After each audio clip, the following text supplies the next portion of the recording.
Yo, we want to thank you guys for checking us out every day. Your #1 spot for entertainment news. You already know, like we always tell you, don't forget to hit the like button, hit the share button, let us know what's up. And come on in. Yes, it's another edition of the Weekly Entertainment News Podcast. I'm your brother Hiram Hakeem, and once again, I'm in the building. Listen, hit that subscribe button, hit that share button. Let somebody know we do this thing every Tuesday. We do it every week. Of course, you know, I am a journalist representing that Reporter newspaper here in Ohio, Blackburn, Ohio, to be specific. Some of you may call it Akron. And you already know, man, we like to just get you the news, get you in and get you out. This is entertainment news specifically. So entertainment of all types. I like to get you in and get you out. I don't like to kidnap you and keep you with your day. As you know, you already know. It looks like my man Skip Bayless is in the news. Oh my God. And some of you guys may be saying, wait a minute, that ain't entertainment. Yeah, it is. Sports talk is entertainment. Hell, I listen to it all the time. I can listen to it on ESPN. I listen on my local radio and on FS1. Looks like FS1 is involved with a lawsuit. Let's go with it. There's been a lot of scenes and drama behind over at FS1 for the past few years, but none of it has been as loud and messy as what's going on right now. I'm reading it straight up from the news, right? It says, a former hairstylist at Fox Sports dropped a 40-page lawsuit accusing the network and executives and multiple on-air hosts of a variety of misbehavior. And all the details are leaking out, or just started leaking out over the weekend, which was crazy. It looks like our man Skip Bayless has been named on some wild stuff. Now, I can go on and days about what the hell's been going on, but let's just say he offered, allegedly, somebody $1 million to do a little freaky deaky, okay? Then they trying to say the lovely, very beautiful Joy Taylor, the host of, okay, for FS1.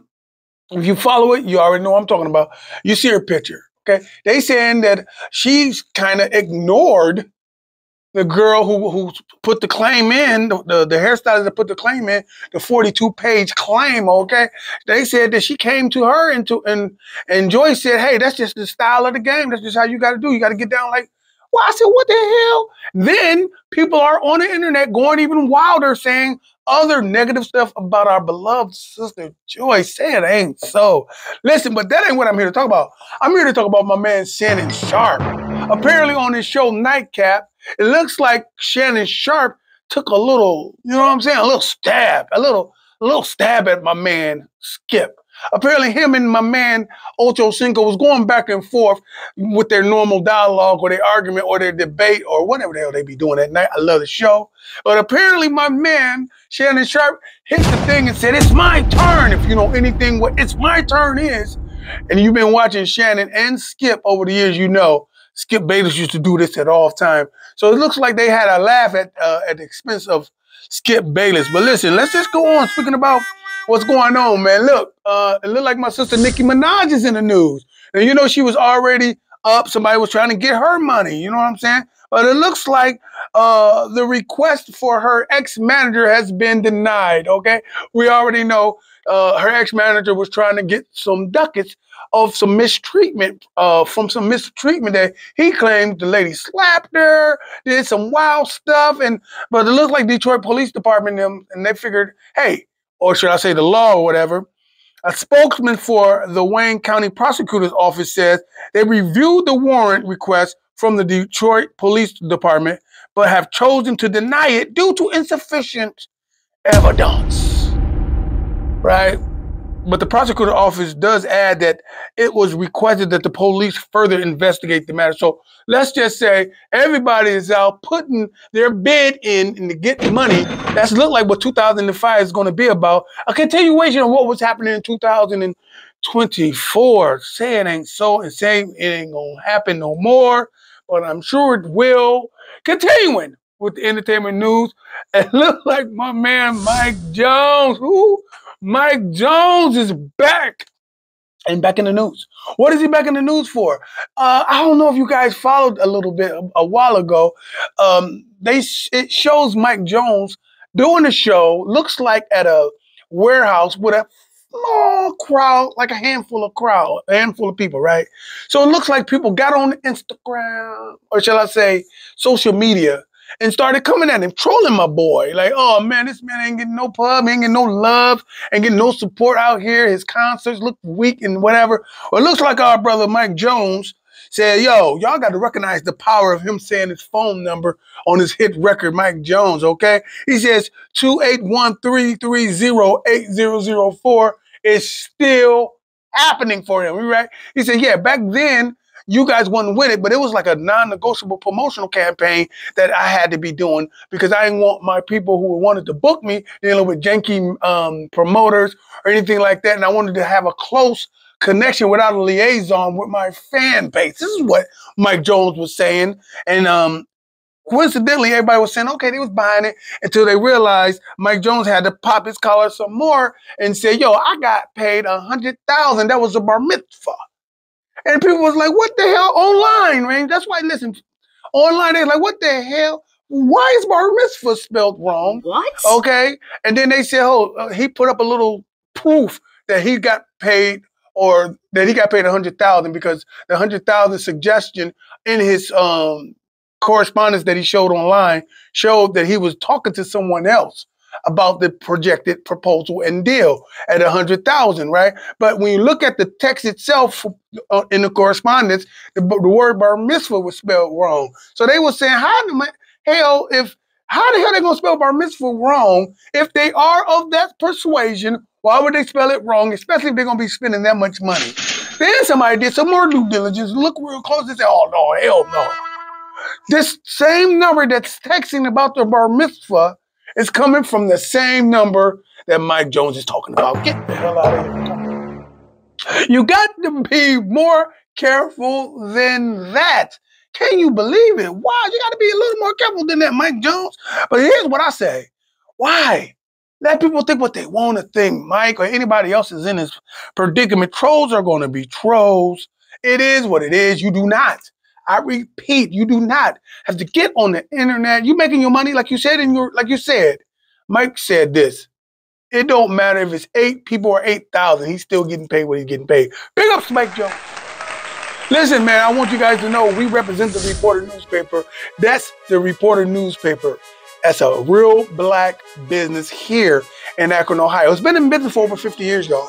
Listen, what we want you guys to do right now, it's a new year. I want you guys to shift in the new gear and support black business. You say you like to support black business, or this is the black business you need to support. Listen, not only do we report what's happening here in our particular demographic, as you can hear me right now, I'm talking about national news, and not just national entertainment news. Anything that's happening in Black America and the diaspora is in the newspaper. You should support newspaper, and you should definitely support standing on business. How can you stand on business? By simply getting a subscription. That's right, $55 will rush you this particular newspaper every week so you can be a part of standing on business. All right?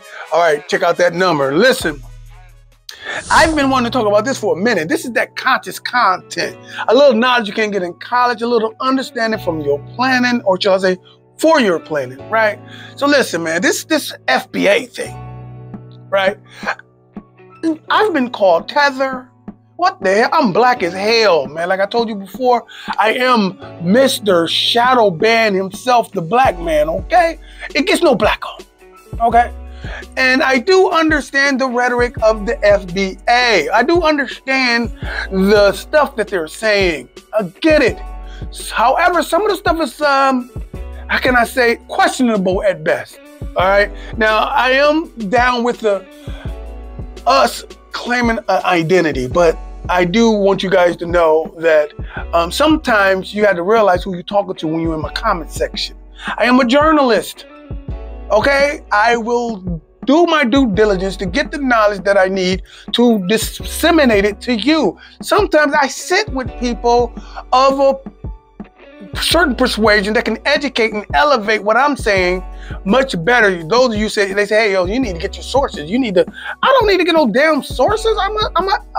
I'm a journalist, okay? I'm not a philosopher, but I leave that to the philosophers and the teachers. Speaking of this, I had the opportunity to bring on college professor, black Studies, okay? Pan-African Studies, whatever the hell she's calling it, over at Kent State. She came in our offices. We had a conversation about this here, FBA, and all some questions that I had, little elementary questions to dispel the myths or the hoopla or the poppycock or whatever the hell you want to call the stuff, okay? So listen, we're going to take a break. I'm going to let you see what she had to say. When we come back, I'm going to holler at you. Everybody who don't know, this is the lovely Professor Calhoun, Deborah Calhoun, who tell everybody where you work at, what you do. Kent State University in the Department of Pan-African Studies, and where I taught Black Experience 1 and 2. Good. And that's why you're here. All we got to plug out what we're doing now. But since what we're talking about now is we're going to reach into the Pan-African teacher or the mode. Okay. Yeah, the mode. And what was the name of class you was teaching that you just finished last semester? Black Experience 1. What's up with Black Experience 2? Well, Black Experience 2 picks up with 1, where we start with the Civil War and move that through the present day. So it's fair to say that you're the type of lady that knows a lot about our experience, not just here in America, but all over the globe? Yeah, in the African part of the diaspora, yes, of the world. Those places outside of the African continent, in terms of where we reside, where we live, where we have culture, where we make culture, and where we exist. I like that we thing, man. Okay, man, listen, we're going to just take this thing from a very elementary perspective so we can just kind of help people kind of shift through the BS that's being promoted through these digital airwaves, okay? Here we go. Can you simply explain, with your thorough understanding of our Black experience, or from Black Experience 1, your class, okay? Can you simply explain how everyone that's Black, that looks like you and I, are connected to the African continent? Well, I'll even make it wider than that, in that all of humanity can trace their origins to a single common ancestress who probably was African and lived easily 100,000 to 230,000 years ago.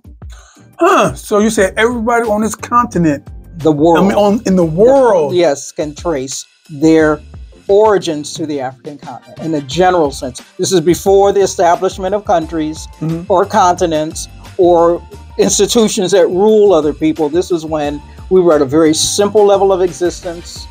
Gatherer hunters, eating for today and getting up and doing a grind the next day. So you are saying, from your expertise, that humanity is African in origin. We are African in origin. No matter what you look like today, yes, you are a product from that African continent. And the diversity that we see in skin, eye, hair, color, texture is a result of us moving out of the African continent after many years of being there. What's called, Africa's called the cradle of civilization for a reason. It was our incubator that protected humanity in its early forms from what was outside of the African continent. Africa is blessed because it's in a tropical situation. Come on now. It is warm. It has plenty of flora and fauna and animals to kind of track and eat and all of that. But that was our incubator, where some parts of the world had experienced what was called a closing off, or an ice age, if you will. There's two migration theories that suggest that. We're about to talk about one. Look, I want to finish with mitochondrial DNA and our African unity connected. Let's go. We have one researcher named Rebecca Kahn, and she's from the University of Hawaii. And she did a study of, she was a geneticist, I think, and a biologist, I believe. She did her work in genetic studies on how humanity is linked. And her study looked at the mitochondrial DNA. And that's a form of DNA that we all have DNA. That's that chain that we see. That's the building blocks of what makes us our 23 chromosomes. And the mitochondrial is important because, one, it's passed from women to her children. And it's also passed through the female side of it, because we have male and we have female in terms of gender, right? And the mitochondrial part is what is constant in all of us. So basically, she looked at how how was this matrilineage organized? And she was able to trace through placentas that she was able to study. And a placenta, we know, connects us to our mother. And there's blood in that, and there's live tissue and whatnot in that, but there's also this DNA that remains constant. So her suggestion was, let's find what's the oldest of the old in these tracing back, as she tried to trace from the present day backward. So she was able to look at 147 samples, I think, of women from 5 areas of the world. And that's how she got this chain that remained constant. And the mitochondrial, she suggested then, if the more changes, must be the oldest, because it remains constant through the children, it remains constant through the woman. It can be traced. So she went backwards in the clock, if you will, from present day backwards to this probably most common recent ancestress, who was probably woman, what they call mitochondrial Eve. Okay. She has a whole study about it. I'm not a geneticist. What's her name again? Rebecca Kahn. Okay. But her stuff is in all over the, it made like headways all throughout the scientific world. I think Nature did a deep dive into her presentation and her thesis. So you can Google, ask Miss Google, she know everything. Right. And find out about Dr. Kahn and her work. Okay. So in that sense, we are one, even though we know that migrations out of Africa happened as well. Speaking about that, can you explain simply the quote-unquote out of Africa theory? Well, based on Africa being our incubator, based on the fact that many of the African and archaeological finds, that is of Australopithecines and Synanthropus and Homo sapiens sapiens, and I'm trying to think who's my other connected one. I can't remember. Oh, Ardipithecus remedius, the most oldest one. Come on now. They all came from Africa. They're found nowhere else. The oldest of the old is in Africa. So the suggestion is that has to be the starting point. If the oldest of the old is there and nowhere else so far, and every time they find new stuff, it pushes the clock back further, right? So from, you know, the Leakeys in the 50s to Donald Johanson in the 70s to Dr. Lovejoy at Kent State in, I think, 89, I believe. All this is pushing the clock backward, and to suggest there's no stuff older nowhere but in Africa. So the migration then had to come from that point out. So the migration theory, or out of Africa theory, suggests that easily there were migrations from Africa out to other parts of the world. And as you know, people got their stuff together, you always want to know what's on the other side of that hill. And it might have been because of food pressure, because those people, remember, are pre-industrial. They live by hand to mouth. But you catch today, you eat today, you get up and start to grind all over again. So it might have been food pressure that did the migration out. But we know that at least 93,000 years ago, humanity migrated out of the continent of Africa. Some may have stayed, but it moved to other areas. Is the Bering Straits, is that a real thing? The Bering Strait is a piece of property. I mean, it's a land bridge, an ice bridge, if you will, that connected one part of the world to the other. Oh, okay. Make it plain. Make it plain. Well, listen, this right here, this book, everyone talks about the African presence in ancient America. They came before Columbus.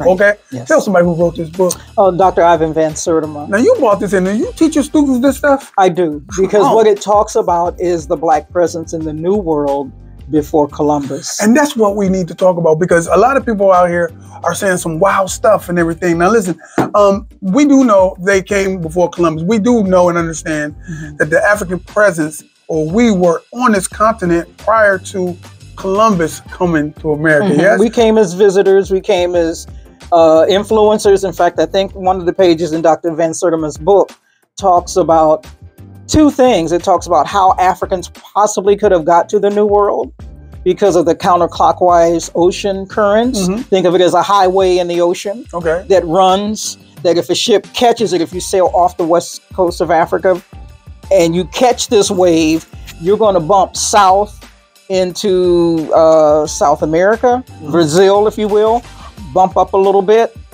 hit Central America, hit the islands, then hit the so-called New World. And then it circles back from the eastern part of the United States back to the Europe side, hitting, I want to say, France and England, bumping down to where Portugal, Spain is. You're dropping some real knowledge here. This is great. Yep. So when we talk about the current and everything, that's why it was easy. Right, you just coasted. So he really, okay, so here's the thing. So he caught the wave and coasted. That's how he got there. Before, they were trying to go the opposite way and fighting against upstream. The current. Right. And it took a lot of man and labor power. So ships got lost, all that stuff. So in the book, they came for Columbus. A lot of people now are saying, outside of the book, like they saying the hell with what the book is saying. Mm-hmm. They're saying that according to Christopher Columbus's journals mm-hmm. or diaries or works, they're saying that we know that he said he saw copper tone people. Excuse me. Mm-hmm. When he landed on this continent, when he stepped on the land and everything. You got something interesting about that. Talk about that. He was told of them. What do you mean told? He was told by other explorers who had done work before, who were cartographers, who were star chart observers, that there was a black presence in the New World. No, he said in his works he saw it. Are you telling me he didn't see it with his own eyes? He may have saw Taino Indians. He landed in Panama. Did he land in America? He did not land in America. Say what? He did not land in America. Wait a minute, Christopher Columbus came in America and he said, they said he saw copper tone people. Yeah, America Vespucci, I think, is the one that so-called discovered. But remember, you can't discover something where there's people already there. So you're telling me Christopher Columbus never stepped on foot? He never stepped foot in the Americas. When I say the Americas, I mean what we would consider North Americas. Now, did he land in Panama? Yeah. Did he kind of hang around in Brazil? Did he touch the coasts of South America and then hit Central America? Yes. It's powerful. But he didn't touch. Oh, he didn't see the quote unquote copper tone people on American soil. He might have saw indigenous people. That is the Taino Indians or Native Americans. Do they look like us? Well, I mean, I think there's some discussion about even the origins and the presence and the DNA of indigenous people. Some can be fairly dark. Because they fairly dark. They came before the Columbus, so they was probably for what they. Well, some say that they may have been some landlocked, lost Africans that maybe made the trip because of the ocean currents and then digging back was stranded, or if you will. But we know that many indigenous people come in all kind of stripes and looks. Well, let me just go here. I know you spoke on it with the early knowledge you were dropping. So let's just put it out there. Is there a way that hold on, let me make sure I answer it right. Because I'm asking you this. Is it possible that you can be 100% black American and not have African blood in your DNA? I think Africa is a continent that has the only collection of black folks in the world. We're found nowhere else. The DNA doesn't support that. Just the size of the African continent and the numbers of people who were there before the slave trade and during the slave trade and those that survived the Maafa or the slave trade. We're nowhere else in the world. We're in America now. But that was because of a process that removed us. Right. That's what I'm trying to say. So I'm trying to or the 14th century, excuse me. Right. So I'm trying to say is, can we be African? No, can we be 100% black here, grown here, raised here, up out of the ground or native to this land without having African DNA? Can we live like this without having African DNA? I haven't seen the evidence because the DNA says that we're from somewhere, from the African continent. Oh, you better say it and don't delay it. I like you. I haven't seen it. Oh, man. Now, I'm not a geneticist and I'm not studied probably as long as I need to, but I'm always studying and looking at new information to take back to my students or my audience in terms of history. How long have you been teaching? Oh, probably 20 years. Okay, all right. Hey, listen, let's talk about it since you're first off, thanks for stopping by. Sure. Or stop coming black, or should I say coming back? Yep. Tell somebody about your business that you're doing now. Well, Diamond Creations is a fiber art concern that does work to represent whoever my clientele is. Okay. If people want to see my work, they can go to Maple Valley Library. And all you have to do is go in and look up You can also go to the Vern Odom Library, also known as the Old Worcester Branch, but it's the Vern Odom Library. I have a piece in there. And I also do private commissions for businesses that want to have an artistic presence in their place of work. So Or I do people outside of Akron, how can they get in touch? I mean, people outside of Akron have some of my work. Tyrone Jeter has some of my work, for example, who used to live here in Akron and now is in South Carolina doing great and big things. How can they get in touch with you if they're from out of Akron?